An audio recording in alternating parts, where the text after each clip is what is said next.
ஸ்ரீ குருப்பே நமஹ. ராசி தமிழர்களுக்கு அன்பான வணக்கம்.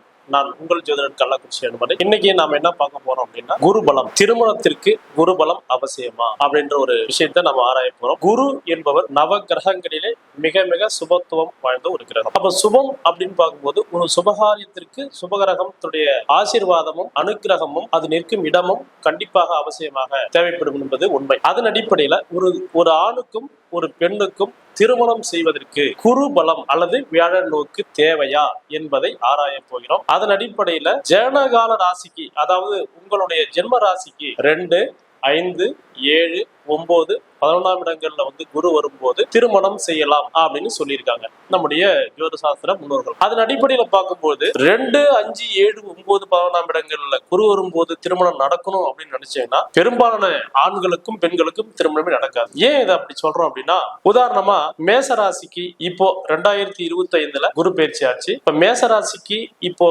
குரு மிதுன ராசியில் இருக்காங்க. அப்ப இது 3ஆம் இட குருவா வருது. அப்ப இந்த மேசராசியில பிறந்த உங்களுக்கு இப்போ லட்சம் பேர் கோடி பேர் இருப்பீங்க. இந்த மேசராசிக்காரங்களுக்கு திருமண வயது ஒரு 27 வயசு 29 வயசு அப்படி இருக்கீங்க அப்படின்னா குரு வர்றதுக்கு குறைஞ்சது இன்னும் 2 வருஷம் ஆகும். இப்போ உங்களுக்கு 29 வயசுனா 31 ஆயிடும். அப்ப குரு வந்துதான் திருமணம் பண்ணணும் அப்படின்னு நினைச்சீங்கன்னா கண்டிப்பா பாதி பேருக்கு திருமணமே காலாகாலத்தில் நடக்காம காலம் கடந்துதான் நடக்கும். சரி, அப்படி எப்படி சார் பண்றது அப்படின்னா, குரு பலம் என்பது ஒரு விஷயமே தவிர அது முழு ஆதாரம் இல்லை என்பது தெரியுது. அப்ப இந்த குரு எந்த கிரகத்துடைய எந்த விஷயத்தை எடுத்துக்கிறார் அப்படின்னா, குரு என்பது குழந்தைகள், பணம், நல்ல செயல்கள், அதே போல நல்ல விஷயங்களை சொல்லக்கூடிய ஒரு கிரகமா குரு இருக்காங்க.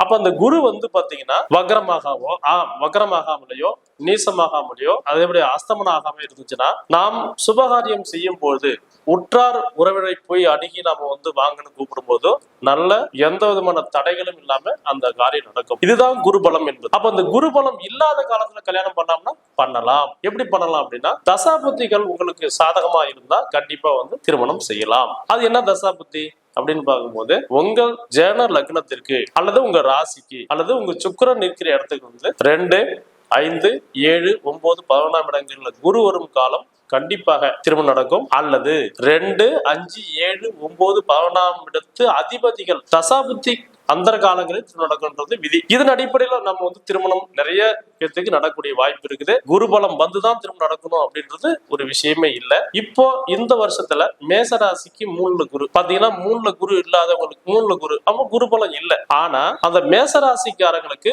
குரு 3ஆம் இடத்திலிருந்து 5ஆம் பார்வையாக 7ஆம் இடத்தை பார்க்கறதால குருவின் பார்வை கோடி நன்மை தரும் அப்படின்னு சொல்லுவாங்க. அப்ப 7ஆம் இடத்தை குரு பார்க்கறதால மேசராசிக்காரர்களுக்கும் இந்த ஆண்டு திருமணம் நடக்கும். இது போன்று நுணுக்கமான விஷயங்களை ஆராய்ச்சி நம்ம இந்த சேனல்ல நம்ம கொடுக்கிறோம்.